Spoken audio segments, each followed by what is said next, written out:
fatkeqësisht nuk ja arritëm ta dilim dot që t'i bashkoheshim protestës, por ne shkuam në Shkup, në ambasadën e Shqipërisë aty, pas kishte përfunduar protesta, sepse duhet të them që ditën e sotme fatkeqësisht maqedonësit ja arritën qëllimin që kishin nisur punë që prej mëngjesit të ditës së sotme, ku fillimisht nuk doni të na lejoni që të kalonim në doganën e Bllatës, dhe më pas me çdo mënyrë dhe me çdo formë, duke kaluar dhe në dhunë fizike, ata arritën që të na pengonin, ne t'i bashkoheshim protestës, por nuk na penguan dot që të shkonim në Shkup. Dhunë fizike, pati dhe dhunë fizike. Patjetër, nga forcat e njësisë speciale unë jam kapur dhe në momentin që kam refuzuar të hipi në autobus, për shkak se ata na drejtuan, na kaluan Shkupin dhe na drejtuan, na zum prit në Shkup. Na drejtuan për të na bërë një kontroll të ri pasaportash, sepse në Maqedoni u çekokan pasaportat dhe në kufi, po u çekokan edhe në mes të kryeqytetit, në Shkup. Na drejtuan drejt Kumanovës dhe zgjodhën që çekimin e pasaportave tonë ta bënin në kufi me Serbinë, e nëse do të përpiqeshin ndjenin diçka më të vogël, ata do na kishin dërguar direkt në Serbi. Në mes të rrugës unë kam zbritur nga autobusi dhe i kam bërë thirrje se nuk do të pranoja të hipja në autobus, dhe në atë moment jam marrë me forcë dhe jam zvarritur me kërcënimeve se edhe do të arrestohesha duke filluar që në kufi. Jam kërcënuar me arrestim, por edhe aty u kërcënova dhe më kapën dhe më morën zvarr duke më hedhur në autobus.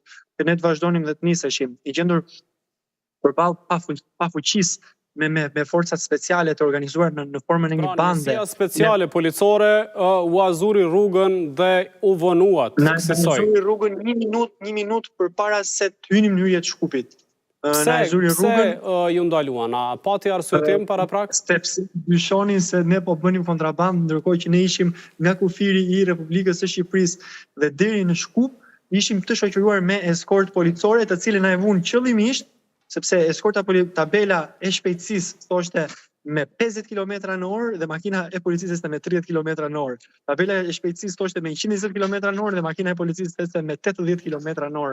Të ne ta bënim rrugën nga kufiri për në Shkup, ta bënim 4 orë deri në 5 orë që mos arrinim kur ta kapim protestën. Po a ishit shumë student ju? Në çfarë numri ishit si protestues që do të shkonit në Shkup? 40 studentë shqiptar ditën e sotme kanë shfaqur një kërcënim të jashtëzakonshëm për autoritetet e Maqedonisë së Veriut. Dhe si u morët vesh pastaj? Si shkua deri tek ambasada? Ju përcollën ata? Më pas ata na lejuan që të vazhdonim rrugën. Na lejuan, domethënë, kur e panë që protesta, kur morën njoftimin nga Shkupi që protesta mbaroi dhe ne mund vinim Shkup pa problem tani.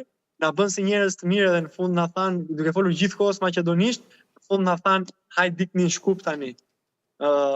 Pasi protesta kishte përfunduar, domethënë, një thallje jashtëzakonshme. Kur ata morën vesh që protesta përfundoi, atëherë u liruat që të largoheshit dhe të shkonit ku të doni. Po, nga kufiri me Serbin, u kthem prapë në Shkup. Sepse i dëgjova në fjalime organizatorët që tregonin se autobusi me studentët nga Shqipëria tashmë arriti kur veç se përfunduan fjalimet dhe ju megjithatë u bashkuat me protestuesit tjerë, simbolikisht paktën? U bashkuam patjetër pas përfundimit të protestës, patjetër që ne u bashkuam me